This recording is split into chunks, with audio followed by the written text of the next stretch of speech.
uma boa verba pública, né? A gente precisa desconfiar de qualquer coisa que saia desse governo. Fiquei curioso para saber como, em época de dólar a 6,5, como uma economia empurrando acima do seu PIB potencial, como é que eu posso ter a menor inflação desse plano real? Não tem sentido nenhum. A gente abre lá e descobre. O setor de habitação, o índice de habitação, caiu 3% o preço. 3% é muito, é uma queda muito expressiva. Abre o número. O que caiu? Energia elétrica. 14%. Isso é, diminuiu a tarifa? Não. Veio o bônus de Itaipu. Está na conta dos brasileiros. R$ 16,66 em média, que representaram mais ou menos 14,5% da conta dos brasileiros. E ela é a explicação da queda da inflação no mês de janeiro. Sem o tal bônus da Itaipu, vocês sabem qual é o índice de inflação? 0,71. Vocês querem que eu diga anualizado? Quase 9. A tarifa de energia não mudou o preço. Em fevereiro, ela vai voltar ao patamar de dezembro e de janeiro. Você sabe o que vai acontecer com a inflação em fevereiro? Ela deve vir para 1,13, 1,4. Não é um grande drama. Primeiro, porque é um problema de cálculo aqui. Não mexe no preço da tarifa. Não deveria estar calculado num índice que mede a variação de preços. Por que o IBGE resolveu pegar um bônus colocado na conta que não mexe na tarifa do preço e dizer que isto baixou o preço da tarifa? É um mistério ou uma mágica que a gente tem que pedir para o Postman, o que ele está pensando. Mas a verdade é que o preço da tarifa baixou 0 centavos. E, portanto, o índice de inflação, aos 15% a menos no preço da energia elétrica, não é um fato consumado. Em fevereiro, isso volta. Não é um problema a gente discordar se devia entrar no cálculo do índice de preço ou não.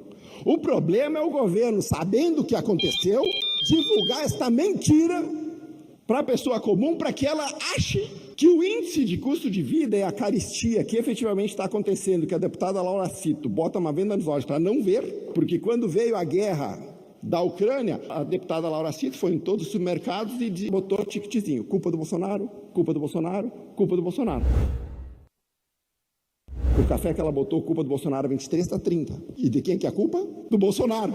Eu estou te falando, rapaz. Nunca assumem a responsabilidade de nada. Ou é alguém que saiu, ou é alguém do futuro. Eles nunca são culpados. E esse é o problema do discurso público. Ou vocês têm coerência, ou vocês vão ser desmascarados todos os dias aqui nessa tribuna. Uma das coisas que a gente já desmascarou usando essa tribuna foi os tais 33 milhões de pessoas passando fome.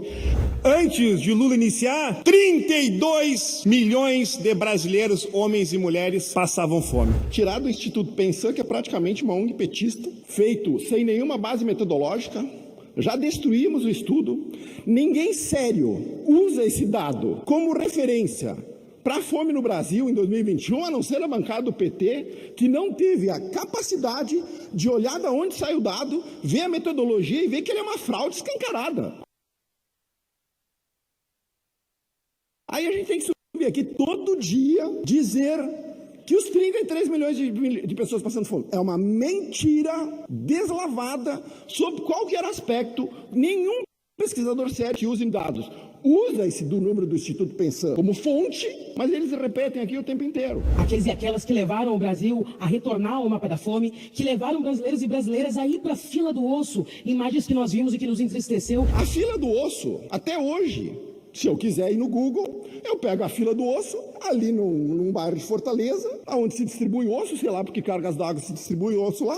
Só que isso, na cabeça deles, virou a fila do osso da pessoa pobre. Claro que nós da direita não usamos essa falácia, isso é mentira. Instituto Pensan. Nós deveríamos fazer a ONG para saber de onde sai o dinheiro para financiar esse tipo de estudo fraudulento, para virar pauta política. E veja bem, saindo do partido que quer controlar conteúdos em rede social para evitar disseminação de mentiras. Esses 33 milhões não existem. Antes de iniciar o governo, o que eles diziam? O Brasil não cresce 1%, o desemprego vai caminhar, vai virar uma Venezuela. Nós nunca dissemos que o presidente Lula ia entregar 1% de crescimento, a não ser o mercado financeiro. Eu nunca imaginei, por uma razão simples. O presidente Bolsonaro deixou o Brasil crescendo a 3%, sem endividamento público, muito pelo contrário, reduzindo a dívida pública, reduzindo o peso do Estado de 19,5% para 18,6%, mais ou menos, deixando o superávit fiscal. Imagina qual seria o crescimento do Bolsonaro, que foi 3% assim, se ao invés dele deixar 58 bi de superávit primário, ele tivesse deixado 240 bi de déficit primário. Vocês imaginam 300 bilhões de reais a mais na economia brasileira? Ele ia poder dizer: cresci 5%. A conta ia deixar para os nossos filhos, coisa que o responsável do presidente Lula faz. Mas eles poderiam subir aqui e dizer nessa tribuna que eles entregaram um crescimento que efetivamente não é verdade. O presidente Lula está fazendo proselitismo político à custa do futuro da população brasileira, endividando esse país ao nível da insustentabilidade. O Armínio Fraga pediu para Galípolo, ou suplicou para que Galípolo convença o governo do presidente Lula a fazer um ajuste fiscal. Armínio Fraga fez o L. Ele não deveria se surpreender com o estado das contas públicas que o presidente Lula informou à população brasileira que ele iria quebrar o Brasil. Ele não mentiu, ele disse que ia gastar. Ele disse que ia gastar sem responsabilidade. Ele disse que ia revogar o teto de gastos. Agora ele está assustado com a repercussão do mercado financeiro por conta da irresponsabilidade fiscal. Irresponsabilidade essa que levou os juros do mercado a níveis recordes, que levou o dólar a um nível recorde. Hoje o dólar está 5,75, mais ou menos, eles acham que está barato, porque já teve 6,30. A inflação, que hoje corrói completamente o poder de compra dos brasileiros. A inflação que a dona de casa sente quando precisa ir no mercado.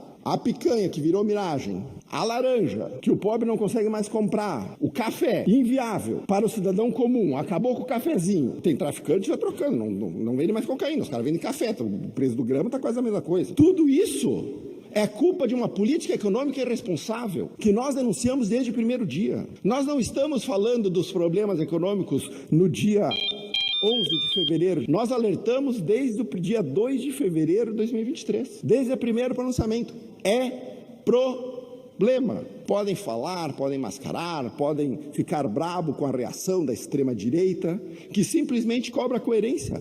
Se qualquer coisa que acontecia de ruim, a culpa era do Bolsonaro, e tudo que acontecia de bom, a culpa é de outros, que é efetivamente o que acontece hoje com o PT. Tudo que é de bom é mérito do presidente Lula, tudo que é ruim é culpa do Bolsonaro. Se vocês entendem que esse discurso tem sentido para a população, é porque vocês não conhecem o brasileiro médio. O brasileiro já não aguenta mais esse tipo de desculpa. O presidente Lula está rodando o Brasil para tentar vender o governo dele, que é ruim. E para isso ele vai aonde ele consegue caminhar, que é no Nordeste e no Maranhão, tentando convencer o povo brasileiro de que o governo dele é um pouquinho melhor do que péssimo. Obrigado, presidente.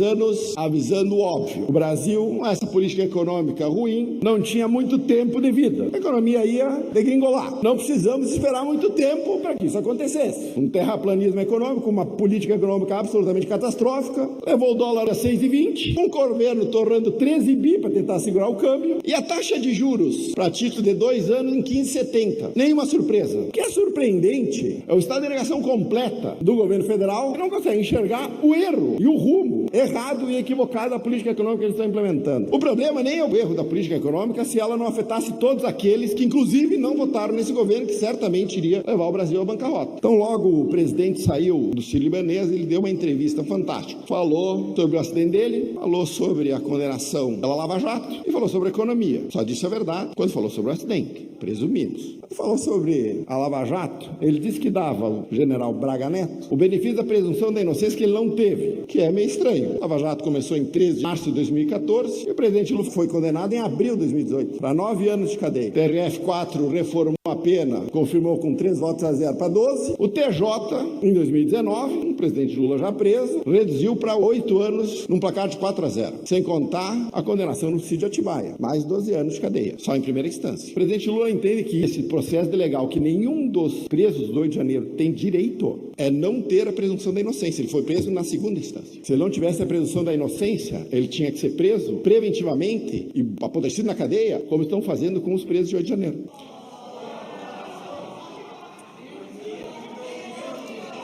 Vamos falar sobre economia. Senhores.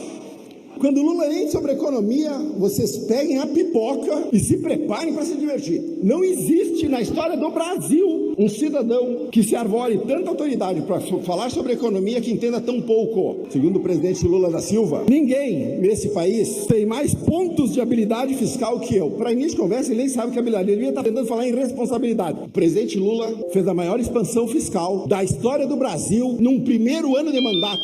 1,6% do PIB. Só teve um período que o gasto público aumentou mais que isso, na pandemia. E ele vem querer nos dizer que ele tem responsabilidade fiscal. O dólar a 6,20 e o juro aqui em 70 é fruto deste tipo de imbecilidade. Pior, o presidente Lula aumentou o endividamento de 71,7% para 78,6%. O déficit nominal deste país, nos últimos 12 meses, chegou em 1,1 trilhão de reais. 1,1 trilhão de reais, que a custo atual geram 170 bilhões de reais de juros a mais. Esse é o cidadão que vai em rede nacional e diz que tem responsabilidade fiscal. Depois ele diz que entregou a economia brasileira em 2010 situação privilegiada, uma vez que ela cresceu 7,6%. O que é um fato, o crescimento. Ele ignora, obviamente, que em 2009 a economia cresceu 0%. Portanto, o crescimento grande em 2010 nada mais foi do que o crescimento represado em 2009, que não aconteceu. Mas tu jamais entrega um país numa situação privilegiada entregando a economia brasileira para Dilma. Uma inapta completa, que levou o Brasil para a maior recessão da sua história em pouco tempo. Mexeu no juro a canetada, sonho da bancada esquerda. Mexeu no preço da luz a canetada, sonho da bancada esquerda. Mexeu nos preços do gás, sonho da bancada esquerda. Resultado, reprimiu a inflação. Quando veio em 2015, o caos se instalou no Brasil e nós perdemos uma década tentando arrumar o caos. Essa é a situação privilegiada que o Lula deixou o Brasil. Vocês acham que parou a mentira? O presidente Lula tem a cara de pau ainda de dizer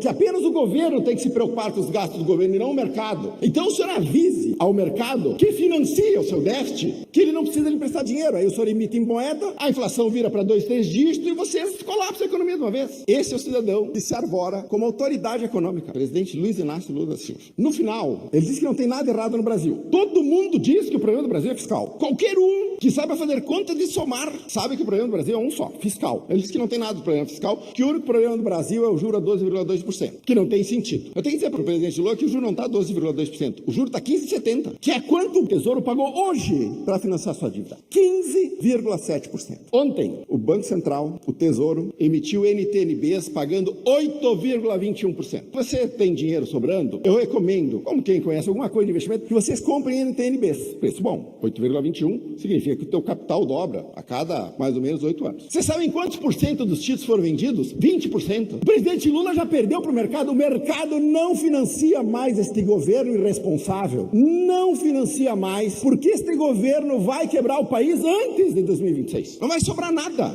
Ele vai deixar o Brasil com 90% de dívida pública. O presidente Lula, o homem que disse que os livros de economia estavam errados, já perdeu a queda de braço com o mercado. E essa foi basicamente toda a dinâmica da entrevista do presidente Lula. O que aconteceu nos dias seguintes? Circuit breaker, o tempo inteiro. Você sabe o que é um circuit breaker? É quando os juros explodem de maneira tão rápida e o preço sobe tão rápido que aciona um sistema de paralisação das transações para evitar exatamente o ataque especulativo, que é outra falácia. Porque eu vou ter que explicar para a esquerda que não existe ataque especulativo em câmbio flutuante. Mas isso não é nem macroeconomia avançada. É fundamento de economia do primeiro semestre. Não existe ataque especulativo em sistema de câmbio flutuante. Aí a gente vai para as redes sociais e aí nós vamos ver aqui o governo entrando em parafuso. José Guimarães, famoso este, líder do governo. Tinha ninguém melhor? Quem estiver especulando que o dólar vai perder? O presidente já falou isso quando o dólar chegou a 5. Não aposto contra o dólar que você vai perder. Até agora, ninguém que tem dólar na carteira perdeu dinheiro. As medidas de ajuste fiscal vão ser aprovadas sem desidratação. Ele não entendeu ainda que as medidas aprovadas são insuficientes. O Brasil vai quebrar. Alguns dizem que o país que emite dívida em moeda própria não quebra, o que é um fato, né? Se eu não tenho dinheiro para pagar a dívida, eu imprimo moeda. O resultado é a inflação. Esse é o caminho da Argentina. Foi o caminho que a Argentina adotou. Funcionou lá? Não, né? Não funcionou em nenhum lugar do mundo, vai funcionar aqui também. Aí o Paulo Pimenta, nosso amigo aqui do Santa Maria, fez um trabalho terrível na reconstrução do Rio Grande do Sul, uma vergonha, voltou para a Secom e está sendo rifado para botar no marqueteiro da campanha do Lula. A indústria de fake news está trabalhando para do dólar. Esse cidadão, ele acha que um perfil com 3 mil seguidores tem capacidade de movimentar bilhões de dólares e fazer o dólar sair de 6 para 6,20. É com esse tipo de gente que o Brasil, o futuro dos meus filhos, o futuro dos filhos dos senhores, está na mão. Nós vamos ficar décadas corrigindo os erros e os absurdos de política econômica tomadas por um bando de incompetentes que não faz a mínima ideia do que está fazendo. E o Haddad é o símbolo máximo da incompetência deste governo. Ele conseguiu a proeza, há contato conosco falando de especulação, inclusive jornalistas responsáveis falando disso. Eu vou falar um troço para vocês. O ministro da Fazenda do Brasil usa como fonte do que está acontecendo com o câmbio jornalista. O cara tem acesso aos gestores de fundo, pode pegar o telefone, ligar para os caras para perguntar o que está acontecendo, ele pergunta para a Daniela Lima da Globo News. É isso que eu estou falando? Esse é o cidadão, que é o gestor, ou o piloto da sexta, da décima, vamos saber qual é que é o número, décima segunda maior economia do mundo. A única boa notícia desse fim de semana é que o Haddad vai sair de férias do dia 2 de janeiro até dia 21 de janeiro. Como o Brasil não vai sentir falta dele, provavelmente o dólar vai melhorar. No dia que o presidente Lula disse que Haddad seria o ministro da Fazenda, eu disse que a maior afronta que o presidente Lula, no seu retorno, que não deveria ter acontecido a este país, era nomear um inapto, um incapaz, um incompetente, como Fernando Haddad como ministro da Fazenda. Que ele não estava rindo só da minha cara, estava rindo da cara de todos os brasileiros, dizendo que ele não se importava com a vida de vocês. O Brasil, quando o presidente Lula assumiu em 2002, era a 66ª economia do mundo em padrão de vida. Hoje, o Brasil é a 86ª economia do mundo em padrão de vida. Perdemos 20 pontos no ranking, usando exatamente esta política econômica que nunca funcionou em nenhum lugar. E por que nós estamos hoje num cenário absolutamente incerto e desespero? Há uma insistência numa volta ao passado. É uma espécie de eco do Big Bang. Tu tá ouvindo um troço que já devia ter acontecido lá atrás e tu tá ouvindo hoje o som. Mas pra que de novo? Eu vou dar um exemplo para vocês. Os fundos de pensão sob o governo PT não sobrou nada. Postales, Previ, Petros, todos foram rapados. O que faz o presidente? No fundo da Previ, o maior fundo de previdência do Brasil, colocam-se um sujeito chamado Luiz Fukunaga, com mestrado em História. Segundo consta, História da Literatura Azteca. Minha esposa foi gerente do Banco do Brasil e, portanto, ela tem dinheiro na Previ. Vocês sabem qual foi o desempenho do fundo conservador, que, portanto, só bota dinheiro em título de renda fixa, sem risco, gerido por esse cidadão? 2,84% nos últimos 12 meses. A vozinha, que mal e mal sabe mexer no Zap e que não tira o dinheiro da poupança, está performando o dobro do que o gestor do cara do fundo da Previ. Quando o Lula faz esse tipo de coisa, ele ri na cara dos funcionários do Banco do Brasil. E a eles eu tenho 2 recados. Primeiro, aqueles que votaram no Lula, bem feito, tomara que todas as poupanças de vocês sejam extintas por conta da incompetência do partido que vocês votaram. E aqueles que estão na Previ e que são funcionários do Banco do Brasil e não votaram no Lula, os meus sentimentos. Vocês verão a poupança de vocês ser massacrada pela inflação, porque Lula, ao invés de botar um técnico, bota um sindicalista como gestor da Previ. Vocês querem que eu fique aqui contando escândalos desse governo? Quanto tempo? Aí, então, não há nada sobrando. Você tem o pilar fiscal destruído, o monetário já não se sustenta mais, só tem o setor externo segurando a barra. Esse é o Brasil no fim de 2024. Nós avisamos. Não que eu, um deputado estadual do Rio Grande do Sul, seja ouvido, mas a gente precisa, por dever de ofício, informar a população brasileira de que tudo que esse governo fala sobre economia é mentira. Nós não vamos a lugar nenhum. Existe uma recessão comprada. Eu posso explicar o mecanismo que vai nos levar à recessão, mas ela se aproxima. Da mesma maneira que em 2014, todo mundo sabia que 15 e 16 seriam anos de ajuste e que o Brasil ia mergulhar no abismo, o abismo no qual a economia brasileira vai mergulhar já está encomendado. Se o governo brasileiro, o PT e esse bando de negacionista não deram um cavalo de pau nessa política econômica e não trazer de volta o teto de gastos, não vai sobrar poupança no Brasil de pé para financiar a gastança e a irresponsabilidade fiscal que eles defendem todo dia nessa tribuna. Quando eu entrei aqui, a gente tem a esperança de fazer o bem. Em algum momento, a gente passa a tentar só evitar o mal. No nosso caso, evitar o mal é evitar que o PT continue a partir de 2026 no governo. Saiu uma coluna na Forbes dizendo que o Brasil não aguenta mais 2 anos de Lula. O Brasil não aguentava nem os 4 que nós estamos passando. Mais 6 é a argentinização. Se o STF continuar do jeito que está, é a venezuelização do Brasil. Não vai sobrar nada. Não vai sobrar democracia, não vai sobrar economia, não vai sobrar poupança, não vai sobrar futuro. Eu quero saber se é isso que as pessoas querem para o nosso país e para os seus filhos. Se é isso, votem em Lula 2026, que o trabalho de destruição ele é faz com competência. Obrigado, presidente. Quando os pesos e contrapesos não funcionam numa democracia, ela já não existe mais. Você sabe que viver em Nárnia tem suas vantagens. Tu pode entrar numa porta mágica, adentrar uma realidade paralela. A realidade paralela é essa onde Lula é inocente e Bolsonaro é criminoso. Essa realidade paralela que eles estão nos convidando a entrar. O deputado Vossa Excelência falou que a manifestação do dia 16 de março, que vai lotar esse Brasil, tem como pauta o fim da ficha limpa. Eu gostaria de dizer para o deputado que ele está acompanhando os grupos de direita errado. Essa pauta não está lá. Basicamente, a gente quer o fara Lula, de preferência agora, agora, se não der agora, em 2026. E também queremos anistia aos reféns de 8 de janeiro, que, segundo o deputado, só tem 156 presos. O total de pessoas presas pelo 8 de janeiro chega a 156. Eles falam em milhares. Um preso inocente já seria um escândalo. 156 é pouco para ele. Tem mais 650 a ser julgados. É pouco, né? É porque não é parente dele que tá na cadeia. Não é mãe dele, não é tia dele. Para surpresa de 0 pessoas, a PGR denunciou o Bolsonaro. Alguém tinha alguma dúvida aqui que a PGR não iria denunciar o Bolsonaro? E tu percebe que eu tenho péssimo hábito de ler as coisas. E tu vê de cara quem leu a peça de ficção. Se aquela peça de ficção virar livro, o nome do livro seria indiciado por nenhum crime. Aquilo é um arrazoado do nada. Constrangedor. Para surpresa de 0 pessoas, o timing também é perfeito, porque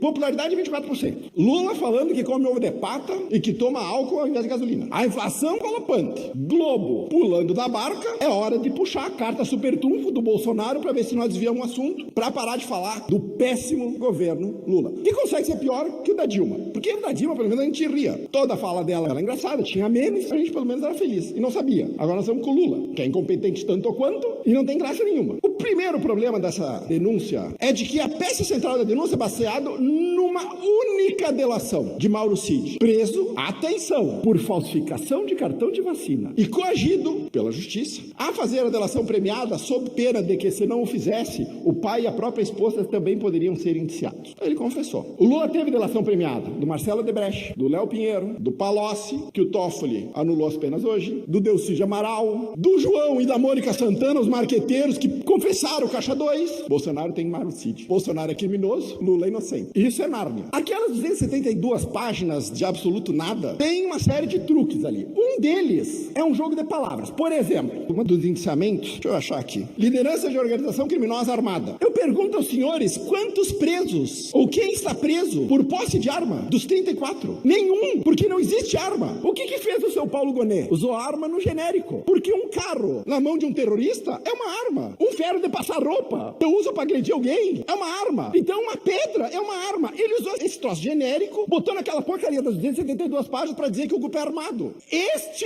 é o truque amador que eles acham que nós não vamos enxergar. Paulo Gonet. Começa a peça de ficção. Integraram de maneira livre, consciente e voluntária, o que obviamente me parece meio óbvio, uma organização criminosa constituída desde ao menos o dia 29 de junho de 2021, que aqui já vem um troço impressionante, que é a capacidade do Bolsonaro de profetizar que ele iria perder a eleição, portanto ele começou a fazer um plano 1 ano e 2 meses antes. Paulo Gonet resolve esse problema óbvio, dizendo que as pesquisas já indicavam que Bolsonaro iria perder. Portanto, Bolsonaro, acreditando nas pesquisas que ninguém da direita acredita, resolveu dar um golpe 1 ano e meio antes. Você não acredita nisso? Calma, piora. Operando até 8 de janeiro de 2023. Por que 8 de janeiro? Porque planejar qualquer coisa não é crime. Eu preciso ter um fato. Eu preciso ter um evento. E o evento, eu tenho que ligar Bolsonaro a 8 de janeiro. Vocês sabem o que o Gonet escreveu sobre a organização criminosa e o 8 de janeiro? Que a organização e Bolsonaro deram apoio moral ao 8 de janeiro. Vou repetir. Apoio moral. Eu estou em outro país. Que tipo de crime é esse? E outra, baseado em ilação e pressuposição, não na realidade factual. Não existe uma coordenação, não existe um PIX para a organização, não existe nada. Existe a organização moral. Esse troço é abstrato, tirado da cabeça do cara da PGR, escolhido a dedo por Alexandre de Moraes. Vocês acham que tá ruim? Piora. Grande parte das 272 páginas é uma descrição dos discursos do Bolsonaro, das lives do Bolsonaro e das postagens do Bolsonaro. Nas lives, nos discursos, Bolsonaro simplesmente dá a sua opinião sobre as eleições e sobre as instituições. O que fez Paulo Gonet? Criminalizou a liberdade de expressão. Foi isso que ele fez. Não pegou o tweet, não pegou prova material, pegou o discurso para dizer Bolsonaro aqui quis aplicar um golpe de Estado. Este é o tamanho da fragilidade da peça apresentada pela PGR e enviada ao STF. Ele confunde deliberadamente liberdade de expressão com incitação à violência, que são completamente apartadas. Mas o Paulo Gonet faz isso o tempo todo, a todo momento. No dia 7 de setembro de 2021, o Brasil teve a maior manifestação popular da sua história. Muito maior que as diretas já. Brasília lotou, São Paulo lotou, Rio de Janeiro lotou. Uma das inelegibilidades do Bolsonaro é porque no dia 7 de setembro ele discursou para o povo. E aí veio o tal do abuso do poder político. Eu debato com quem quiser da esquerda sobre a ficha limpa. Abuso do poder político, a interpretação é dessa largura. A reunião que a deputada Sofia falou aqui com embaixadores, a presidenta Dilma também fez, usando as suas prerrogativas do cargo. Não há crime aí do Bolsonaro Bolsonaro foi tornado inelegível por isso. Qual é a causa? Abuso do poder político. Maria Corina foi impedida de concorrer a presidente da Venezuela, só para nós fazer um paralelo de países que são similares na democracia, porque ela esqueceu de declarar na sua declaração de patrimônio vale-refeição. E aí a Controladoria Geral lá pegou isso nela e impediram, por uma questão administrativa, de que ela concorresse. É exatamente a mesma estratégia que a esquerda usa hoje para deixar Bolsonaro inelegível. Sabe por quê? Porque não ganham no voto. Tem que fazer isso mesmo. Se quiserem continuar no poder, tem que tirar Bolsonaro de cena. Estão trabalhando para isso. Bolsonaro, inclusive, naquele dia das maiores manifestações da história, eu nunca vou me esquecer, os caminhoneiros pararam. No dia 9 de janeiro, eu chamo de Temer Day. O presidente Bolsonaro mandou chamar o Temer para pedir para o Temer ajudar ele a fazer. Havia um conflito, o Brasil podia ser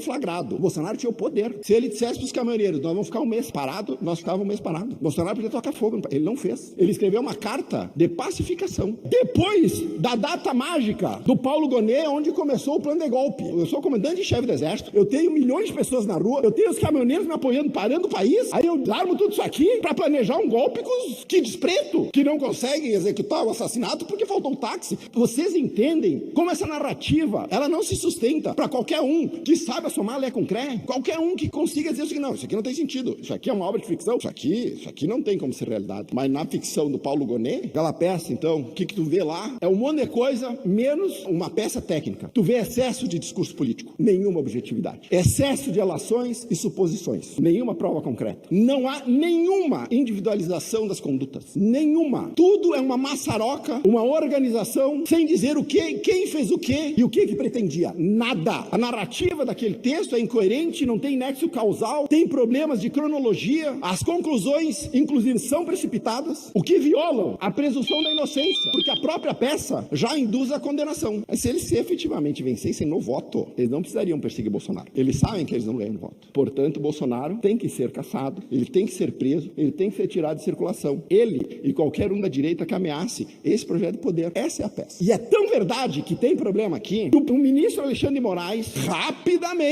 distribuiu a sessão de julgamento do Bolsonaro para a primeira turma, que é composta por ele, por Dino, por Zanin, por Fux e por Carmen Lúcia. A tiazinha do Perdeu Mané do Gloss foi julgada no plenário com os 11. Bolsonaro na turma 1. Vocês sabem por quê? Vocês querem que eu diga? Esse é o Brasil da democracia relativa. Esse é o Brasil da perseguição política. Esse é o Brasil onde o livre direito de defesa sequer é respeitado. Esse é o Brasil onde o juiz é vítima, promotor, investigador, acusador e juiz. Esse é o Brasil onde nenhum daqueles que vão julgar o presidente Bolsonaro esconde o desejo de ver ele na cadeia. Em qualquer nação civilizada, o que é o contrário do que o ministro Barroso, presidente do STF, prometeu de recivilizar o país, em qualquer nação civilizada, este indiciamento do Paulo Gonet estaria no lugar apropriado, na lata de lixo. Uma peça política tentando calar o líder da direita exatamente da mesma maneira que foi feito mundo afora, mas principalmente na vitrine da democracia relativa, que é a Venezuela. É isso que nós temos, uma peça de ficção, mais uma etapa clara e manifesta de perseguição da direita política, cujo resultado também já é previsível, a condenação do presidente Bolsonaro. Acho meio brega esse troço, de você ficar pedindo pro Trump ajudar nós aqui. Quem tem que resolver os BO aqui do povo brasileiro é o povo brasileiro. O Trump tem que resolver o problema deles. Nós temos que resolver os nossos. Nós vamos fazê-lo. E nós começamos a fazer no dia 16/3, enchendo as ruas de 120 cidades para mostrar quem é a maioria nesse país e que nós não aceitamos mais essa quantidade de arbitrariedades que esse país está sofrendo. Um dia eles vão entender o quanto a insegurança jurídica, o quanto um país que não tem leis, o quanto um país que não tem nenhum caderno de regras para seguir, o quanto esse país afugenta os investidores, o quanto esse país faz com que as pessoas percam a motivação de produzir, de gerar riqueza, o quanto um país assim olha para outros países do mundo e dizer para onde eu vou agora. O Brasil está tendo uma das maiores fugas de inteligência da sua história, porque a maioria das pessoas não quer viver num país onde a lei não é respeitada, há um poder sem controle absolutamente nenhum, que pode, por sua discricionariedade ou por sua livre vontade, perseguir quem quer, prender quem quer, soltar quem quer, bloquear a conta de quem quer, banir a rede social de quem quer, e ninguém tem a capacidade de colocar um freio nisso. Quando os pesos e contrapesos não funcionam numa democracia, ela já não existe mais. Esta é a democracia do Lula. O Lula conseguiu a proeza de dizer que agora os Estados Unidos, então, que desde a Segunda Guerra,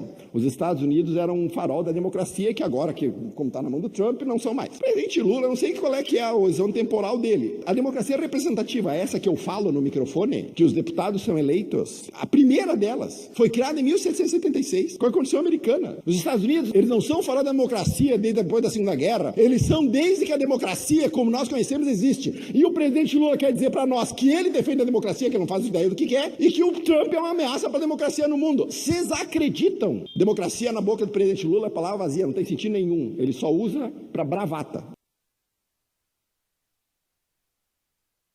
O seu presidente foi julgado, condenado em 3 instâncias por 9 juízes. E eu já vou falar sobre o fundo de pensão da Previ, que o TCU mandou abrir um estudo para saber por que aquele incompetente do Fukunaga conseguiu fazer uma perda o ano passado de 14 bilhões de reais. Este é um número.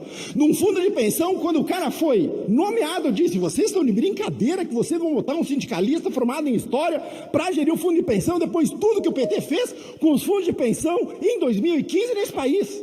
113 bilhões de reais de perda. Compraram o título da dívida venezuelana, compraram o título da dívida argentina, compraram o título da Sete Brasil, compraram o título das empresas X do Henrique Batista, acabaram com os fundos de pensão, o Postales quebrou, o Previ teve a capacidade de render 2%. Este partido que fala em ficha limpa, cujo presidente foi condenado por corrupção de maneira unânime, eles vêm aqui pregar a moral de cueca. Isso é uma palhaçada, isso é brincadeira. Lawfare. Este é o nome do processo de perseguição política usando as instituições do Estado. Pelo menos a deputada Sofia Cavedon teve a hombridade de ser honesta quando falou dos reféns de 8 de janeiro, dizendo que eles depredaram o patrimônio público, que eventualmente alguém se filmou defecando em alguma coisa. Eu quero dizer para a senhora que a senhora tem colegas da sua ala ideológica que também fizeram isso no parlamento aqui em Porto Alegre. Nós temos que ouvir que essas pessoas que depredaram o patrimônio público devem ser condenadas a 17 anos de prisão.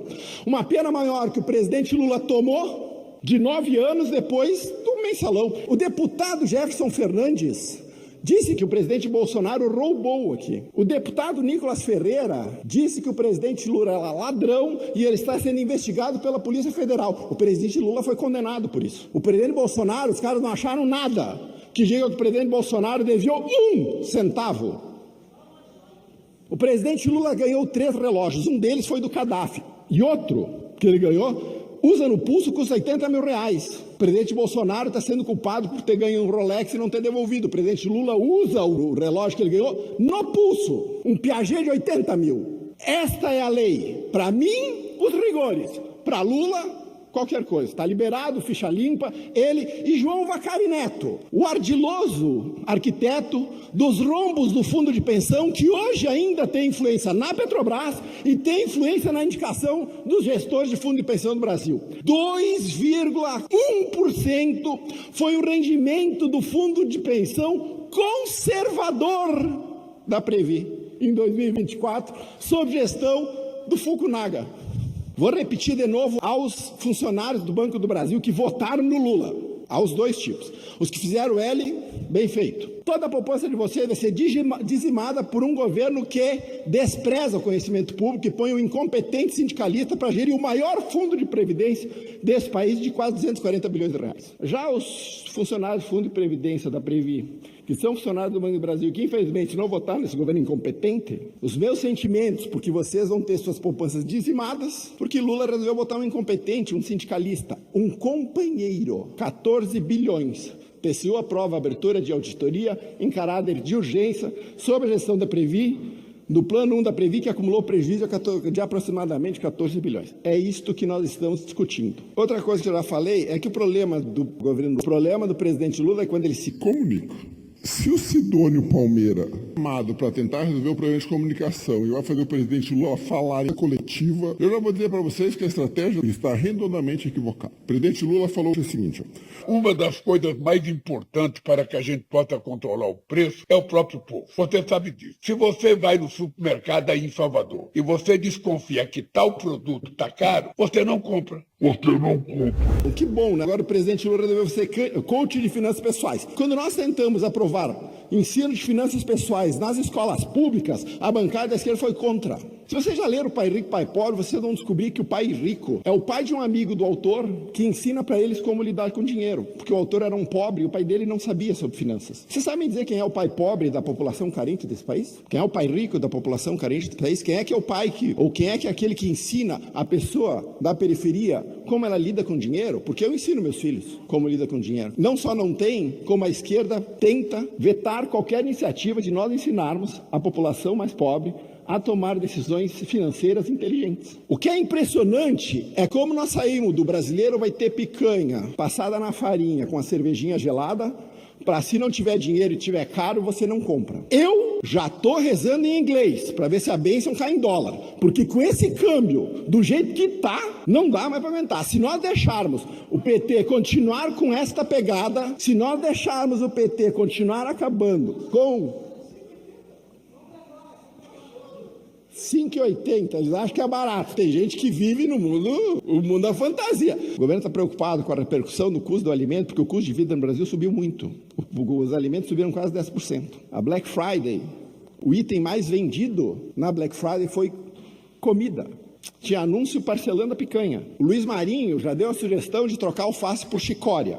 Há poucos dias atrás, o Rui Costa disse: não tem laranja, troca a fruta. Laranja é a fruta mais barata que tem. Se eu não tenho dinheiro para comprar a fruta mais barata que tem no mercado, eu vou comprar o quê? Vento? Muitos brasileiros duvidam dos dados oficiais, porque o presidente Lula, assim como botou incompetentes na Petrobras, como botou incompetentes em todas as estatais, como botou este incompetente, geria Previ, ainda deu para ele o conselho da Vale, como botou incompetente na Postales, botou também o incompetente no IBGE. O Postman é tão alinhado ideologicamente a este governo, e quando ele foi nomeado, eu disse que quando ele e a estatística se encontrassem, eles teriam que ser apresentados, porque o Postman não conhece a estatística básica, de que isso seria um problema, porque logo a credibilidade dos números divulgados na economia brasileira seria colocada em xeque. Ainda nós temos, como o IBGE é uma instituição do Estado e não de governo, ainda nós temos um corpo de funcionários públicos que estão querendo demiti-lo ou querem a troca desse incompetente, que inclusive é gaúcho aqui de Buenos Aires, querem tirar o Postman para colocar alguém que sabe efetivamente o que está fazendo. Existe uma diferença entre os dados divulgados pelo IBGE, seja de inflação, seja de taxa de desemprego e de crescimento da economia, e o sentimento real da população. Baitaca deu uma entrevista esses dias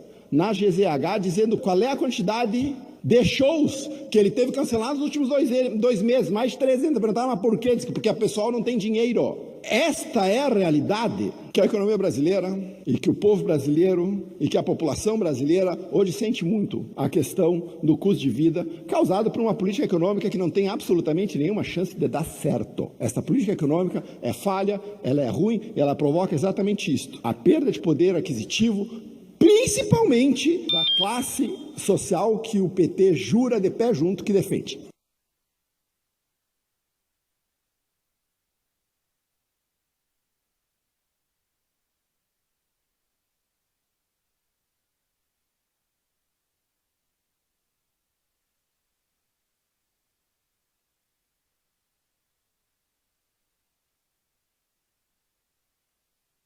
Deputada Sofia, eu já lhe disse, todo o problema de comunicação do seu governo é o presidente Lula se comunicando. Se o presidente Lula se comunicar, pode anotar, deu problema. O Sidônio resolveu que o presidente Lula tem que ir pro TikTok. Tá tudo certo. Por incrível que pareça, eu até tô achando que o Pimenta, que era incompetente, nem era tão ruim assim, porque o Sidônio é bem pior. Levou o presidente Lula e deu para ele um microfone. E o presidente Lula foi pro Nordeste e ontem resolveu falar sobre combustível e preço dos combustíveis. Fez o que ele sabe fazer. Jogou a culpa da incompetência dele para terceiro. Abre aspas para o Lula. Mas quando sai o aumento, o povo pensa que é a Petrobras que aumentou. E nem sempre é a Petrobras, porque cada estado e cada posto tem liberdade de aumentar a hora que quer. E os impostos pagos são ICMS para os estados. Ou seja, ele responsabilizou os governadores, ele responsabilizou os distribuidores, ele responsabilizou o pobre do dono do posto de gasolina, não responsabilizou a Petrobras, não responsabilizou o Custo Brasil, passou pano para a ineficiência estatal, culpou os governadores de aumentarem o ICMS, mas deixou passar batido. Quando ele assumiu a presidência presidência da República, os impostos federais sobre os combustíveis eram zero. O presidente Bolsonaro deixou zerado. A culpa é de terceiro. O Lula não pode abrir mão dos impostos federais sobre combustível porque ele precisa desse imposto para financiar a gastança. Mas culpar governadores, ele é campeão. Abre aspas para Lula. E eu estava dizendo para a máquina que é importante informar a população disso, para o povo saber quem xingar na hora de que aumenta, para o povo saber quem é o filho da mãe disso.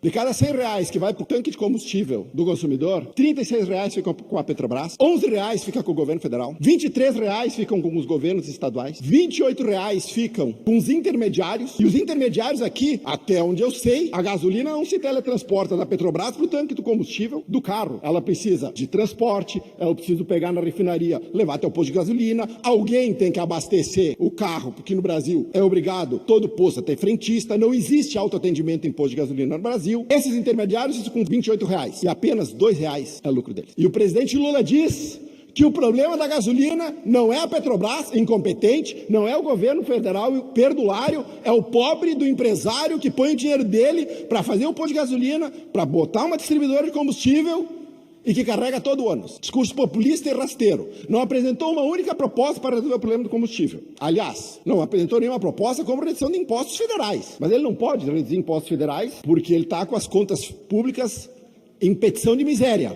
Mas pode prometer gás de graça para 22 milhões de famílias, que vai custar ao ano 13,6 bilhões de reais. Quem vai pagar? Ele não, porque como ele só tem déficit e ele só toma dinheiro emprestado, ele vai deixar essa conta para as gerações futuras pagar. É isso que ele vai fazer. Outro assistencialismo populista. Não resolve o problema da pobreza no Brasil, que no governo dele não acabou, muito pelo contrário, segundo o próprio presidente. O que não falta no Brasil são pessoas pobres. Você não ouve o presidente falar num futuro de país, ele não ouve ele falar falamos em educação aqui, melhora da qualificação da mão de obra, incentivo ao empreendedorismo, só assistencialismo barato. O presidente Lula não tem interesse nenhum em acabar com o assistencialismo, pelo contrário, ele trabalha e luta para manter a dependência do homem ao Estado, porque ele sabe que quanto mais dependente tu for do Estado, maior a probabilidade de tu votar no governo do PT na próxima eleição presidencial. Continuando esse circo de horrores que o presidente Lula está promovendo no Nordeste, ele resolveu falar de ovos. Abre aspas para Lula. Eu estou comendo, sabe o que agora? Ovo de ema. Elas botam o ovo, olha, no tamanho da cabeça de vocês. O presidente Lula humilha o pobre de um jeito diferente. Vocês estão observando aqui. Até onde eu saiba, comer ovo de ema é crime, se o produtor não tiver autorizado pelo IBAMA. Poderia dar uma investigada. Ele disse que ele também quer comer ovo de jabuti, o que também é crime. E mais, ele disse, abre aspas para Lula, estou comendo agora ovo de pata. Ovo de pata diz que tem mais substância. Comeu um jovem de 79 anos, eu tenho que comer muito ovo de pata. Ovo de galinha fica para vocês que são jovens. Vocês são jovens e vocês são pobres. Era o que ele queria dizer. Até porque ovo de pata é 75 conto, meia dúzia. Então o Lula pode comer ovo de pata. As pessoas que estavam na comício lá, naquele show de horrores, não podiam comer ovo de pata. Logo, o pobre não vai nem poder comer ovo de galinha. Os ovos aumentaram 50% nos últimos dias. Culpa da especulação? Aliás, culpar a especulação, culpar o calorão, culpar os Estados Unidos, mas não culpar o excesso de regulação. Semana passada saiu a notícia de que o Ministério da Agricultura fez valer uma portaria que obriga todo produtor de ovos a colocar em cada ovo a data de validade do ovo. Ovo por ovo. Tem sentido? Não. Qual é a solução do presidente Lula e desse governo incompetente para melhorar ou baixar o preço dos ovos? É dificultar a oferta. Porque o pequeno produtor de ovo vai cair no colo de quem? Do atravessador, do distribuidor e da grande indústria. Como que, por coincidência, a JBS concluiu a compra da Mantiqueira, a maior produtora de ovos da América Latina, semana passada. Mas olha só, deve ser coincidência. Não há nada para investigar aqui. A maior produtora de ovos da América Latina, uma das maiores do mundo. Negociação que foi começada há um ano atrás, terminou semana passada. Não adianta. É uma enxadada, uma minhoca. Toda a maracutaia desse governo tem os irmãos Batista envolvidos. Brasil de Lula voltou, Brasil das negociatas e o Brasil das coincidências. Sempre a favor, obviamente, dos amigos do PT. Só para mim também dar uma encerrada, eu nem acredito que eu vou dizer, que o Paulo Pimenta, no meu entender, consegue ser melhor do que o Sidônio, troço mais horroroso que eu já vi assumir a comunicação de qualquer governo. A ideia de que o presidente Lula é um prefeito tiktoker, no estilo João Campos do PSB, do qual o Sidônio foi marqueteiro, talvez não dê certo. Aliás, provavelmente não dá certo. Uma das ações que o Sidônio fez junto com a Janja foi redirecionar dinheiro dos grandes meios de comunicação para blogueiros amigos. Vou dar um nome aqui. Sites amigos de Lula. A reação foi imediata. 24% de aprovação. Quem não pulou da barca ainda está no beiral. Louco para desembarcar desse governo incompetente. Vai terminar com 10% de aprovação. Nosso papel é terminar com 0. Dia 16 de março tem manifestação. Vamos ajudar a dobrar a meta. 24 é muito. Muito! Aí a Janja, pelo jeito, manda e desmanda no Palácio do Planalto, resolveu dizer, menos dinheiro para Globo, mais dinheiro pro Diário do Centro do Mundo, ou do Brasil 247. Resultado, a Daniela Lima, porta-voz do regime, pulou da barca e resolveu desancar o governo. Começou pela Janja, dizendo que a Janja isola o presidente Lula das reuniões, proíbe reuniões políticas no Palácio da Alvorada. Proíbe! Não, aqui é a minha casa.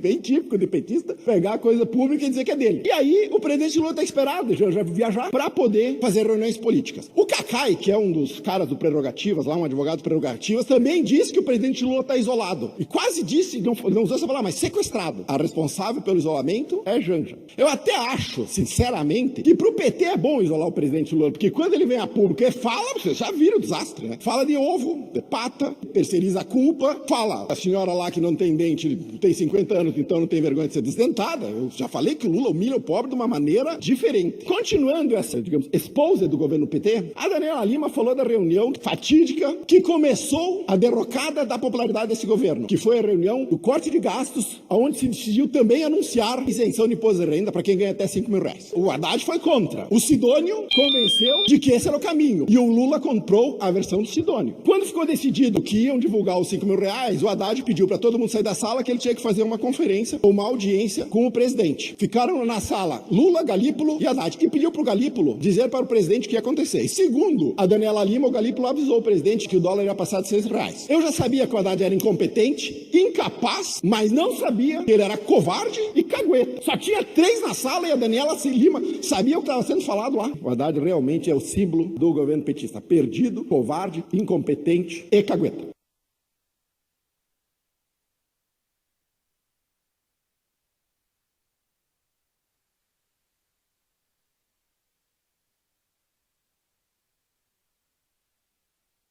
A liberdade de expressão é um pilar da democracia. Não há democracia onde as pessoas têm medo de falar. Musk tweetou, atendendo a um tweet de um senador republicano, dizendo o seguinte, que o Deep State tinha financiado a eleição do Lula em 2022. Não é porque o Musk falou, que é verdade, mas acende a luz amarela. O Deep State é aquele corpo de funcionários que geralmente estão entranhados dentro da máquina do Estado, funcionários de carreiras, burocratas, militares, agentes de inteligência, que, infiltrados no Estado, operam de bastidores com o objetivo de influir na política do governante eleito, independente da matriz ideológica, e operam geralmente controlando narrativas, operam financiamento indireto através de ONGs, operam influenciando outros, os agentes que têm poder de decisão, e assim opera basicamente o Deep State. Nós não sabemos a extensão de tudo isso que o Musk tweetou, mas a gente sabe o que ele está fazendo neste momento. Os Estados Unidos têm uma agência chamada USAID. É um elefante branco com 10 mil funcionários e 40 bilhões de dólares de orçamento. Os Estados Unidos hoje respondem por 42% de toda a ajuda humanitária do planeta. 26% do PIB é os Estados Unidos, 4,5% da população mundial e respondem por 42% de toda a ajuda humanitária do planeta para serem acusados mundo afora ou para financiar o anti-americanismo mundo afora por nações hostis a todos os valores americanos. É um calhamaço enorme de dados. Elon Musk não está no rol das pessoas comuns. Ele é um cara dotado de uma capacidade intelectual completamente fora da curva. Ele reuniu um conjunto gigante de especialistas, escreveu um algoritmo para esmiuçar todas as transações dessa agência mundo afora. E o que saiu daqui foi algo estarrecedor. A de que a tal agência humanitária, na verdade, era uma agência de fachada, que também fazia auxílio médico, ajudava em questões humanitárias mundo afora, tanto que o presidente da OMS pediu, por favor, para que o USAID continue fazendo ajuda humanitária, senão muitos programas de saúde mundo afora vão colapsar. Mas essa agência também é utilizada para influir ou influenciar políticas em outros países, geralmente com pautas progressistas, pautas LGBT, pautas de gênero, pautas de combate à desinformação, bolsa de estudos para terroristas, tudo isso financiado com dinheiro público. E por que a gente está falando da USAID? Porque em 2021 o TSE fez um evento com a USAID para combater a desinformação. Era um evento ou um treinamento? Essa USAID interferiu nas nossas eleições ou influenciou as eleições ou não? E é isso que nós queremos saber agora. É isso que eu acho que o Congresso Nacional deve fazer. Uma CPI para saber até que ponto, com que profundidade uma agência financiada pelos Estados Unidos sob a batuta do governo democrata de Biden influenciou de maneira direta ou indireta às eleições no Brasil, porque todos nós vimos como foram as eleições no Brasil. Só para vocês terem uma noção, para o Brasil já foram identificados 45 milhões de dólares ou 260 e tantos milhões de reais de dinheiro dado para ONGs. Algumas fact-checkers. Qual o interesse? Na esteira disso, veio para cá um sujeito chamado Pedro Vaca Vidiarreal. Ele é o promotor da OEA para a liberdade de expressão. Veio a convite do governo brasileiro e da oposição para verificar o atual estado da liberdade de expressão no Brasil. Segundo uma fala dele, ele disse que ele está impressionado com os relatos a respeito das violações da liberdade de expressão no Brasil. Eu digo, senhor, imagino que o senhor esteja. Nós estamos aterrorizados. O senhor está impressionado. Nós estamos aterrorizados. Desde 2019, há um processo contínuo e permanente de violação dos direitos humanos no Brasil, inclusive da liberdade de expressão. Antes de fazer a reunião com a oposição, ele fez uma reunião com o STF. O ministro Alexandre de Moraes, claramente desconfortável, porque ele estava ali quase na posição de investigado. O STF soltou um press release, uma espécie de nota pública dizendo amenidades. Foi tudo bem, que ele conseguiu ver a solidez da democracia brasileira, esse tipo de coisa. E o próprio relator da OEA disse que não necessariamente ele concordava com o tal do press release lá. Press release divulgado pelo STF. A violação da liberdade de expressão no Brasil, o processo de censura, os processos de censura prévia no Brasil, eles são amplamente documentados, começando com a capa da Cruzoé, o amigo do meu pai, passando pela censura da Jovem Pan, pelo bloqueio de 120 perfis em rede social de jornalistas, influenciadores, políticos, bloquear a rede social baseado no que ele falou, impedindo que ele fale ou expresse sua opinião, é censura prévia. E isso hoje ocorre no Brasil com a maior naturalidade. A liberdade de expressão é um pilar da democracia. Não há democracia onde as pessoas têm medo de falar. No Brasil, você mede as palavras, porque qualquer coisa que possa ser considerado uma afronta às instituições, e as instituições não são a democracia é a população. E o que garante a democracia não são as instituições, o que garante a democracia é a liberdade. E as instituições têm que existir para preservar a liberdade, e não a população existir para preservar instituições. Uma instituição que oprime o seu povo, ela não merece existir. Ela precisa ser revista, precisa reescrevê-la, você precisa redesenhá-la. E é isso que nós discutimos. O silêncio hoje, em relação à tirania da Suprema Corte no Brasil, é uma espécie de cumplicidade. E é tão absurdo o que acontece no Brasil, que o ministro da Defesa, Múcio, em entrevista no Roda Viva, defendeu a anistia aos presos, aos reféns do 8 de janeiro. Um membro do governo, de maneira pública, disse, abre aspas para o general Múcio. Tem gente que quebrou uma cadeira, tem gente que armou esse movimento, o golpe, como você disse, e foi tudo comprovado que este pague. Se foi um golpe, quem organizou que pague. Agora, e aqueles que foram, tomaram seus ônibus, estavam lá tirando foto de celular, tem os que entraram quebrando, tem os que ficaram do lado de fora, tem todo tipo. Como é que você define uma sociedade apática que assiste pessoas inocentes presas sem o devido processo legal, sem serem julgadas e muitas delas por muito tempo sem sequer ter uma acusação contra ela? E o caso mais emblemático é de uma cabeleireira de 38 anos chamada Débora Rodrigues. Ela estava num restaurante. Ela escreveu, usando o batom de gloss dela, perdeu o mané. Uma água tirava o problema. Não houve nenhuma depredação do patrimônio. Escreveu, perdeu o mané. Ela está há 2 anos presa. Ela ficou 17 meses sem ter sequer uma acusação. Os filhos delas dormem com a irmã. Ela relatou que o filho dela dorme encostado no pescoço da irmã dela, porque a irmã dela usa mais o perfume da irmã, para ele se lembrar da mãe. E eu tenho que ver esses caras aqui dizer com crueldade, do jeito que eles são, que não tem anistia para quem sequer cometeu o crime. E nós achamos que nós somos um país civilizado? É urgente liberar todos. Tem uma menina que concorreu a vereadora em Caxias do Sul pelo Podemos. Ela estava usando tornozeleira eletrônica. Ela chegou de ônibus às 4 horas da tarde, já tinha acontecido o evento. Ela vai ser julgada amanhã, ela pode pegar 17 anos de cadeia. Tem traficante que sai pela porta da frente. E nós queremos dizer que o Brasil é um país civilizado? É um país da barbárie. Tem que ser muito sádico para subir nessa tribuna aqui e apontar o dedo para os reféns de 8 de janeiro. Esse Brasil não vai ter paz enquanto essas pessoas não forem colocadas sob liberdade. Toda essa tensão política que existe não vai ser desfeita se essas pessoas continuarem presas. E a Comissão Interamericana de Direitos Humanos certamente recebeu esses relatos. Recebeu os relatos de um deputado federal que foi colocado preso por opinião, estava em liberdade condicional, precisou ir ao hospital tratar uma pedra no rim e por conta disso, porque não avisou a justiça, voltou para a cadeia. É tortura. Esse é o Brasil do Lula. Esse é o Brasil dessa bancada aqui, ó, que se juram, se preocupam com a dignidade humana. Mentira. Se preocupam única e exclusivamente com narrativa política. Defendem o não tem anistia porque querem manter a narrativa canalha e mentirosa de golpe. Não houve. As pessoas estão presas. Enquanto isso, o Brasil tem pior no ranking. Olha, 7º com 38 pontos. Pior lugar no ranking. É o Brasil de luto.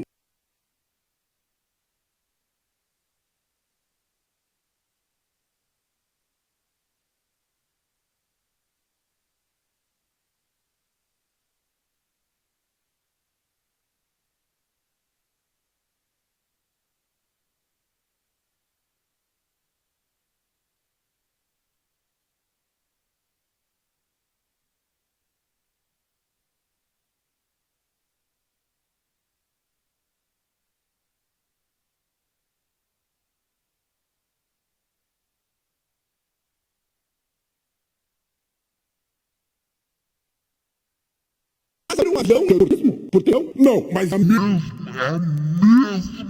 coisa que eles querem nos convencer que aconteceu no 8 de janeiro. Se não tem meios de execução, não há crime. Não é fácil, né? Muita gente falando muita coisa, meio sem nexo. Começar pelo deputado Vossa Excelência lá. E agora o Trump disse que o sistema eleitoral brasileiro é exemplar para o mundo, que as nossas urnas eletrônicas são confiáveis. Do escarpado a interpretação. Eu vou dizer o que o Trump falou. Aliás, essa mentira também foi... Mentira, não. Este engano... Eu não sei como eu uso o termo aqui, porque eu também não quero ir na comissão de ética. Engano, manipulação, também foi feito no STF, dizendo que houve um elogio. A Índia e o Brasil, por exemplo, estão vinculando a identificação do eleitor a um banco de dados biométrico. O que o Trump quer dizer é que lá onde você não precisa apresentar documento de identidade para votar, e portanto muitos ilegais votam, ele defende a biometria, não as urnas eletrônicas. Impressionante foi o espetáculo grotesco lá no STF. Nós tínhamos o Xandão investigador, que chegou a uma conclusão, baseado na conclusão da investigação, entregou para o Xandão promotor, que apresentou o caso para o Xandão juiz. Ele está em todas as instâncias do processo legal. Todas. Inclusive vítima. Inclusive ele usou numa fala, dizendo que Bolsonaro, dia 7 de setembro de 2021, proferiu palavras, até ele usou o termo carinhosas, entre aspas, contra ele. Mas é uma imparcialidade inacreditável. Devido processo legal petista. Nuremberg. O julgamento do STF é Nuremberg. Nuremberg foi o tribunal instituído pela humanidade para condenar os crimes nazistas. E o STF agora vai com muita força contra o fascismo e contra o bolsonarismo. Por que não dá para considerar o que aconteceu no STF com Nuremberg? Tá errado. Porque 24 pessoas foram indiciadas em Nuremberg, 3 foram absolvidas. Não é o que vai acontecer no STF. Ninguém vai sair absolvido. Não comparem um tribunal feito de juristas que não são movidos pelo ódio e pelo ressentimento com aquilo que nós estamos vendo no STF. Nós estamos falando a mesma coisa. A Constituição de 1988, ela foi a melhor Constituição já produzida na história do Brasil. Eu tenho certeza que o PT sabe que o presidente Lula... O único mandato parlamentar que ele teve. A justificativa do presidente Lula, quando a Constituição fez 25 anos, era para não tornar o país ingovernável. Isso de lucidez, na cabeça de quem não tem lucidez alguma naquilo que fala. O PT votou contra a Constituição, votou contra o Plano Real, o PT votou contra a Lei de Responsabilidade Fiscal, o PT votou contra todas as instituições e todos os projetos estruturantes que definiram o Brasil. O deputado Zé Nunes, na Constituição de 88, como se o PT tivesse ajudado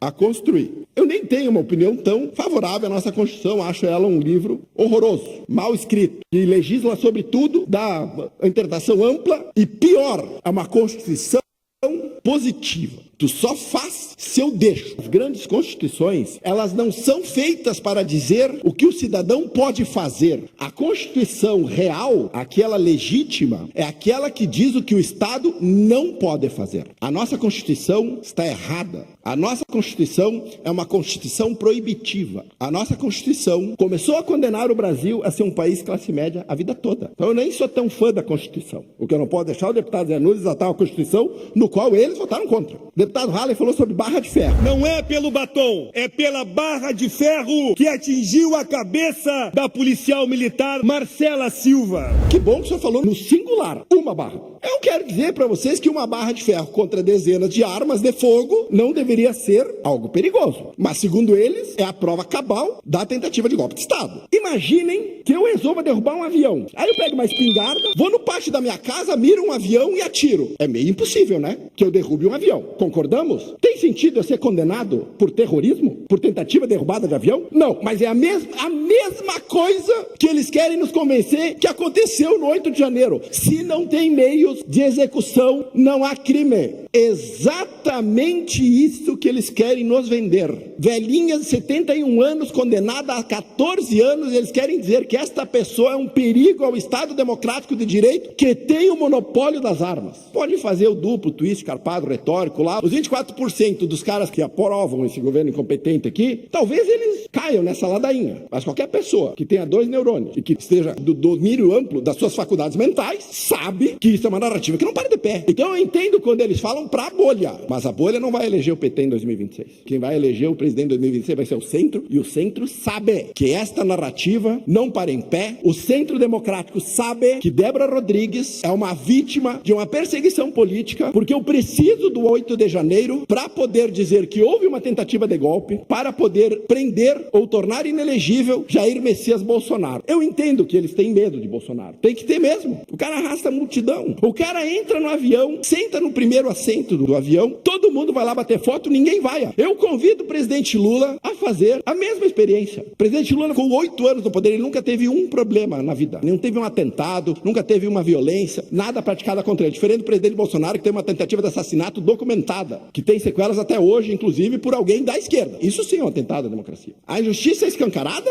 Isso nós já sabíamos. Que esse roteiro de filme classe B, mórbido, onde tem um roteiro de ficção, todos sabíamos que ia ser por unanimidade, e todos sabemos que a primeira turma, ou o plenário, sei lá quem vai julgar, vai condenar Bolsonaro. O mundo já sabe isso. O mundo já sabe que o Brasil tem um estado de exceção. O mundo já sabe que o Brasil deixou de ser uma democracia. Maduro disse que a Venezuela é uma democracia. Aliás, o PT reconheceu a Venezuela como uma democracia ao reconhecer as eleições de Maduro fraudadas, que, aliás, até onde se sabe, usam urnas eletrônicas. Eu confio nas urnas eletrônicas, deputado. Quando o senhor vai entrar num site ou num jogo, geralmente tem a chamada dupla verificação de fatores. Manda um indicador, um sinal, um código para o seu celular para o senhor poder entrar no site. Assim é o golf.br. Eu entro com a senha e depois um código de verificação, certo? É uma camada de segurança adicional para evitar fraudes. Por que eu não posso fazer a mesma coisa na urna? Uma segunda camada de segurança com voto impresso, sem precisar contar todos 100%, só 1% das urnas. Por que esta resistência? Esquece se eu confio ou não. O senhor não confia na senha que vocês põem no golf.br? Confiam. Dupla camada de segurança. Qualquer um que trabalha com TI sabe que isso é viável. Ele é aconselhável. Eles não querem. O PT não quer. O papel da STF como agente político já foi consumado. Foi consagrado. Isso está claro para nós. Está claro a partir do momento que o ministro Alexandre de Moraes foi numa aula magna dizendo que eles precisam travar o avanço da extrema-direita, sem definir o que é extrema-direita na cabeça dele, e como se ele, como juiz da STF, poderia emitir opiniões políticas. Ele não pode,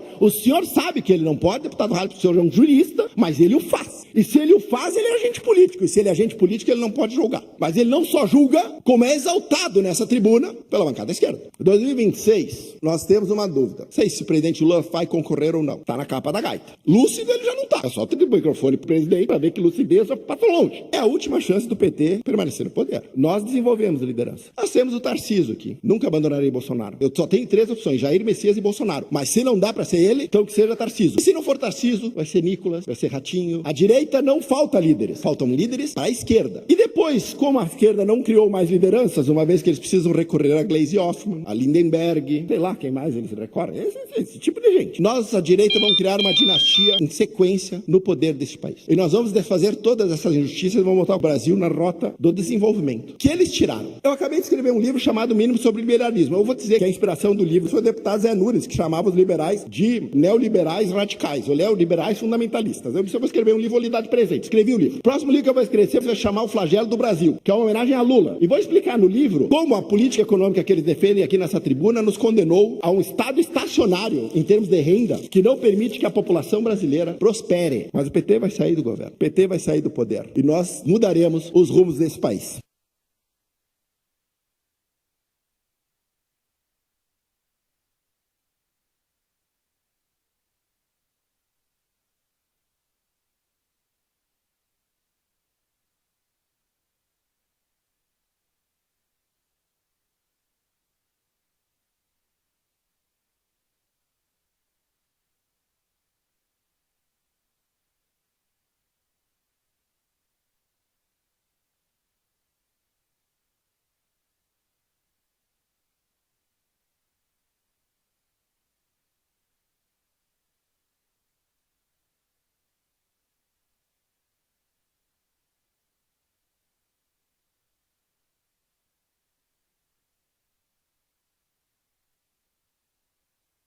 Você está pagando caro no teu empréstimo? A culpa é do Luiz Inácio Lula da Silva. O senhor atrasou a prestação e não consegue pagar o juro demora, a culpa é de Luiz Inácio Lula da Silva. O senhor não está conseguindo comprar geladeira ou trocar de casa porque o juro está alto, a culpa é de Luiz Inácio Lula da Silva. Não existe outro culpado senão Luiz Inácio Lula da Silva por todas as mazelas econômicas que esse país tem. A gestão de tempo aqui na casa tem que ser bem feita. Eu faço por uma razão simples. Você já deve ter percebido que é 14 contra 1. No debate ideológico, infelizmente, não são muitos que sobem. Por isso eu preciso sempre me preparar para mais de um da bancada esquerda contra mim. Ontem, eu tinha pouco tempo, o deputado Halley falou sobre economia no último tempo. Ele também sabe administrar bem o tempo. Ele sabe a importância de ser o último a falar. Mas outra coisa que o deputado Halley vai aprender é que quando o assunto me toca especificamente, nunca fica sem resposta. Ontem o deputado falou sobre economia, na série de problemas. Eu vou fazer os abre aspas do deputado Halley. Primeira fala do deputado Halley. Um país que tem crescimento nos últimos 2 anos da ordem de 3%, algum mérito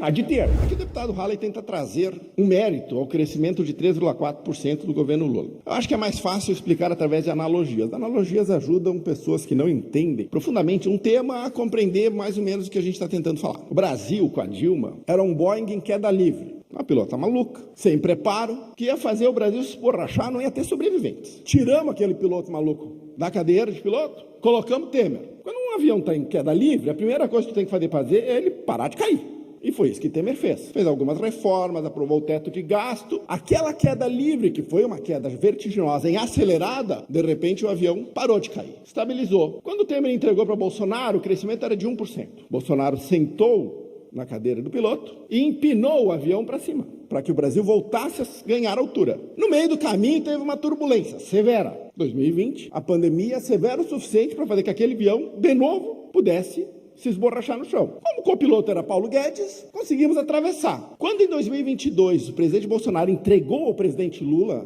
a economia, ela crescia 3%. O avião já estava lá em cima. Ele não estava caindo, ele não estava em voo baixo, ele já estava em voo alto. O que o presidente Lula fez? Acelerou o avião. Agora vocês pesquisem o que acontece quando você acelera um avião além da capacidade ou além da velocidade do qual ele foi projetado a voar. A fuselagem não aguenta e a fuselagem pode colapsar. Que é o que eles estão fazendo na economia brasileira. Se eles não diminuírem a velocidade, a fuselagem desse avião, a fuselagem da economia brasileira vai colapsar e todos nós vamos voltar a sofrer. É isto que eu estou falando. O presidente Bolsonaro conseguiu crescer diminuindo o gasto primário.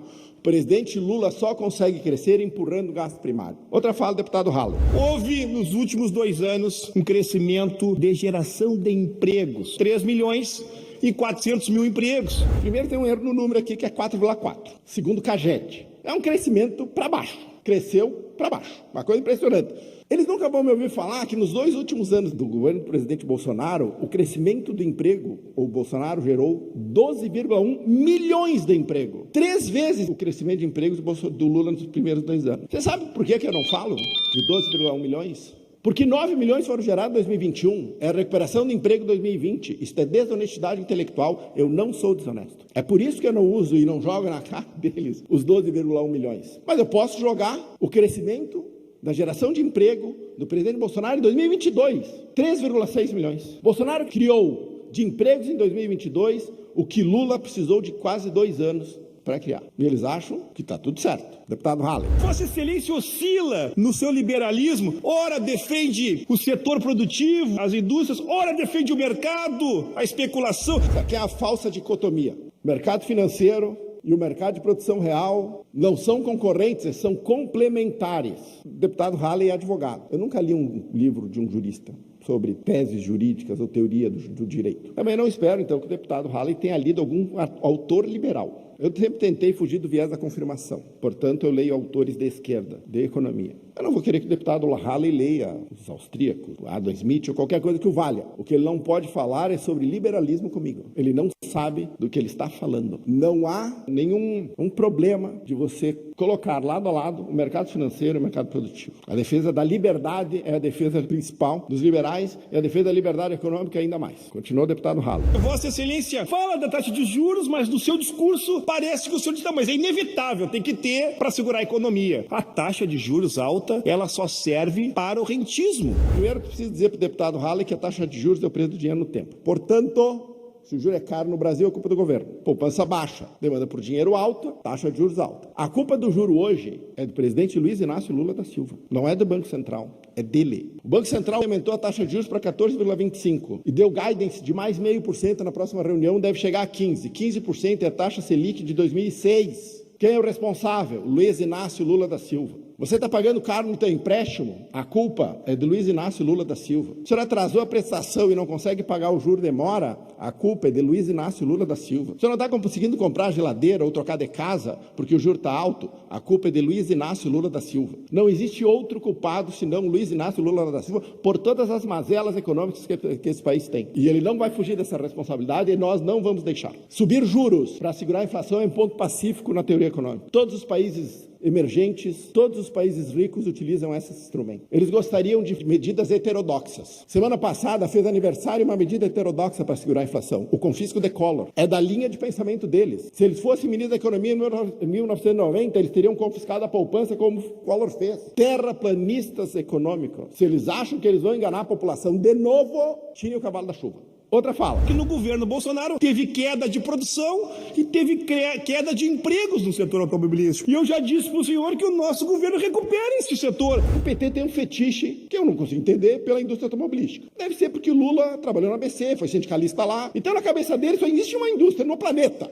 A indústria automobilística. Eu quero dizer para o deputado Halley que o recorde de produção de automóveis nos últimos 10 anos foi em 2019, com Bolsonaro, 2,9 milhões de carros. Nem foi os 2,5 milhões do ano passado. Nem para isso, nem esse argumento, se eu fizesse esse fetiche meio maluco, teria sentido. Mas eu vou usar um dado para dizer para eles o problema.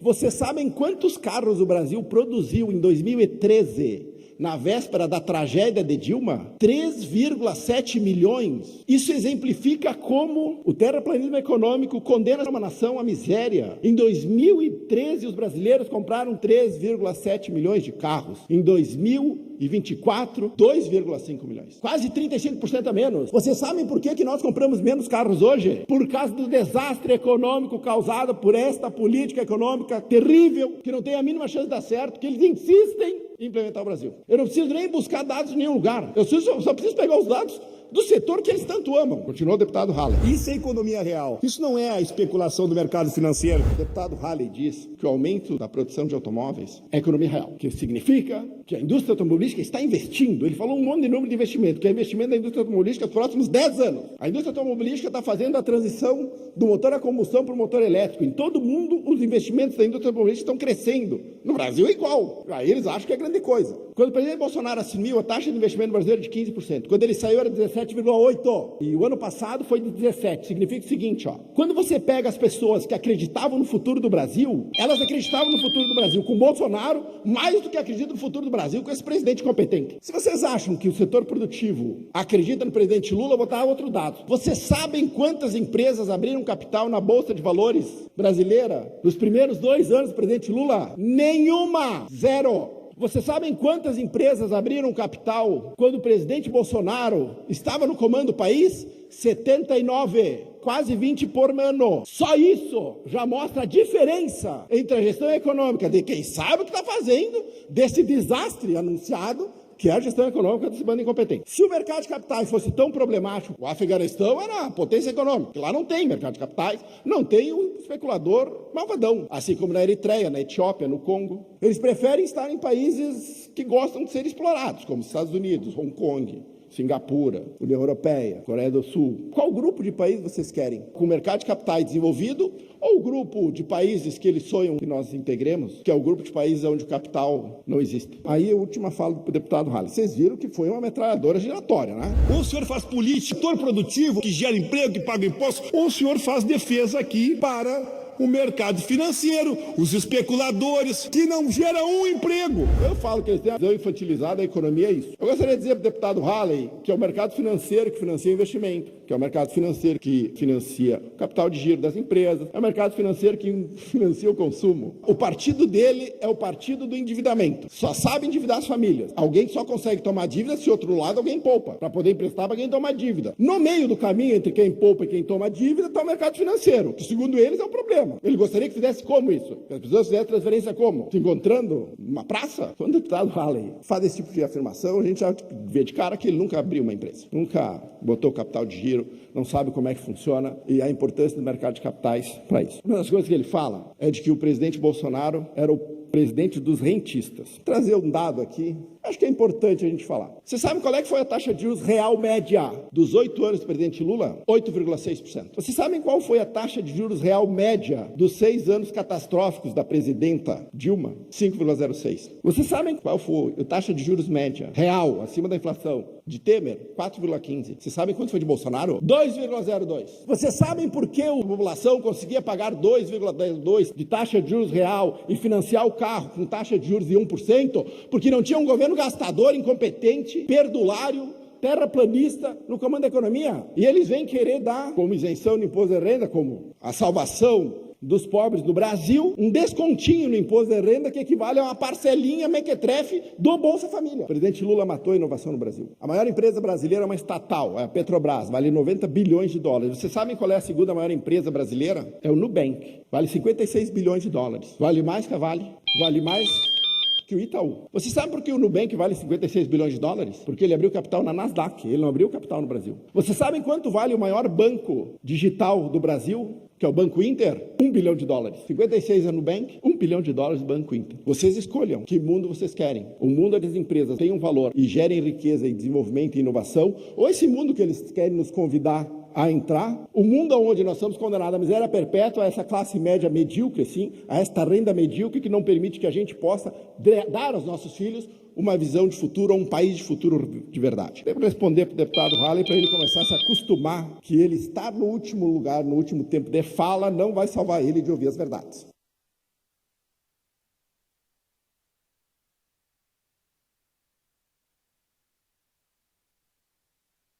Está dizendo que eu disse que a taxa de juros era inevitável.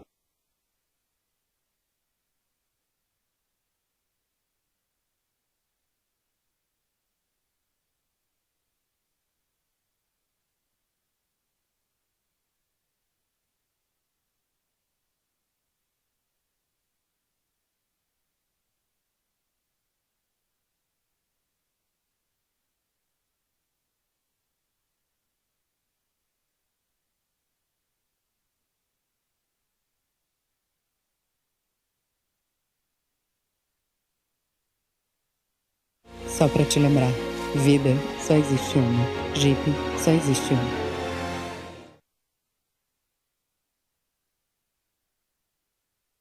Wix, uma plataforma, todos os tipos de site. Criatividade ilimitada. Descreva suas necessidades e objetivos e a IA transformará seu briefing personalizado em um site exclusivo, pronto para ser publicado em minutos. Personalize, molde a experiência do seu visitante até os mínimos detalhes.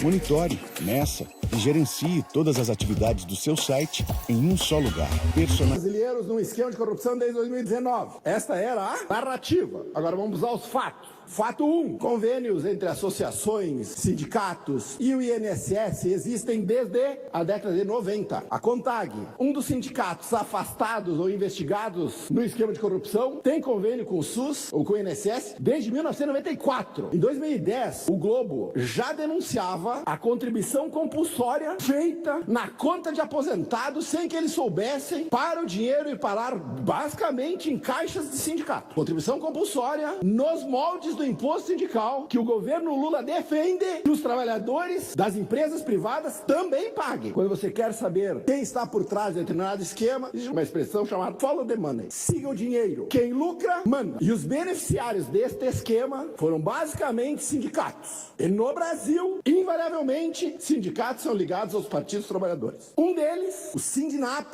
tem como vice-presidente Frei Chico, irmão de Luiz Inácio Lula da Silva, vice-presidente presidente, cujo sindicato tem convênio e recebe recursos descontados de aposentados desde 2014. O irmão do presidente não sabia que isso era uma falcatrua? O que se tentou fazer aqui foi uma falsa equivalência. Outra mentira. O esquema começou em 2019. Por que 2019? Para tentar colocar Bolsonaro na mesma cesta ou no mesmo nível que o presidente Lula. Jamais. Polícia Federal, as contas oficiais do governo federal e a própria Rede Globo falavam nos tais 6,3 bilhões de reais que começaram em 2019. A CGU fala em 8 bilhões de reais começados em 2016, num esquema que vem desde a década de 90. O que aconteceu em 2016? Os valores explodiram. E por que explodiram em 2016? Porque quando veio a reforma trabalhista, que suspendeu o desconto compulsório em folha de pagamento para os sindicatos correram para tirar dinheiro de aposentado. Foi isso que fizeram. É por isso os valores explodiram. Dos 8 bilhões de reais desviados desde 2016 do bolso de aposentados que ganham salário mínimo, que sequer conseguem comprar um medicamento, 4,145 bilhões de reais foram em 2023 e 2024. Mais da metade. O que fez o PT foi fazer a corrupção atingir uma escala industrial. Se eles acham que eles vão escapar ileso, pode esquecer. Por um tipo de crime que atravessou Lula 1, Lula 2, Dilma 1, Dilma 2, Temer, Bolsonaro e Lula 3. Em junho de 2019, Bolsonaro, pela primeira e única vez na história, suspendeu o repasse para 4 entidades responsáveis por 90% das reclamações de descontos indevidos. Foi a única ação de um presidente em todo este período de irregularidade contra este esquema fraudulento. Nenhum dos investigados da Polícia Federal tem ligação com o presidente Bolsonaro ou com a gestão do presidente Bolsonaro. Ao contrário de Carlos Lupe, ministro da Previdência de Lula, que foi afastado por irregularidades quando era ministro do governo Dilma. Por quê? Irregularidades em convênios firmados com o Ministério do Trabalho com ONGs. Muito parecido com o que nós estamos vendo aqui. Uma CPI que siga o dinheiro vai chegar nos mandantes deste crime. Tenho certeza que são o caixa dos sindicatos. Há uma semana atrás, o presidente Lula mandou o avião da FAB. A FAB é a maior e mais cara empresa de táxi aéreo do mundo. Mandou o avião da FAB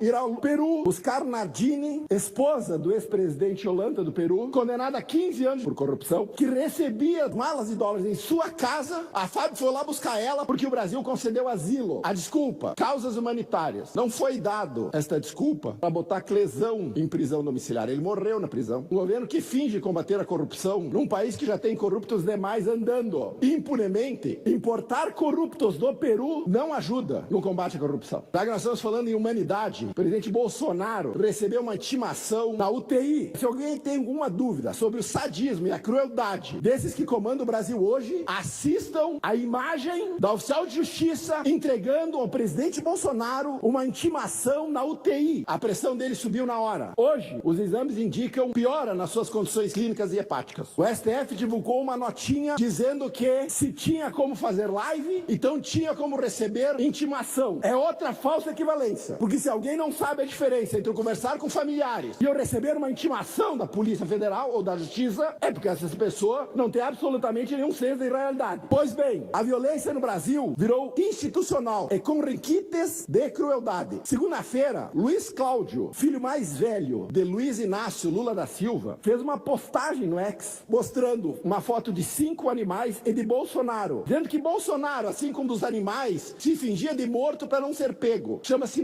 tanatose. Tanatose é o sistema de proteção dos animais de fingir-se de morto para não ser apanhado pelos seus predadores. Já que Luiz Cláudio resolveu falar ou fazer esta analogia com Bolsonaro, eu gostaria de perguntar para ele quem são os predadores. Porque predador não negocia, não dialoga, não conversa, só quer exterminar. Quem quer exterminar Bolsonaro? O filho do Lula poderia nos responder. Nós sabemos quem. E sabemos o porquê. Querem exterminar Bolsonaro. Porque este governo aqui não ganha dele no voto. Este governo aqui não tem absolutamente nenhuma capacidade de enfrentar Bolsonaro na urna. Esses são os predadores. Esse show de sadismo que nós vimos ontem, de humilhação pública, de desumanização de Bolsonaro, tem um objetivo: normalizar a perseguição política. Mostrar que ele não é um ser humano, ele é um sub-humano. E que, portanto, pode ser tratado com qualquer forma de crueldade. Bolsonaro, o homem que ameaça o projeto de poder petista, e o projeto de poder absoluto que eles conduzem com o STF. É só por isso o ódio que eles têm do nosso ex-presidente.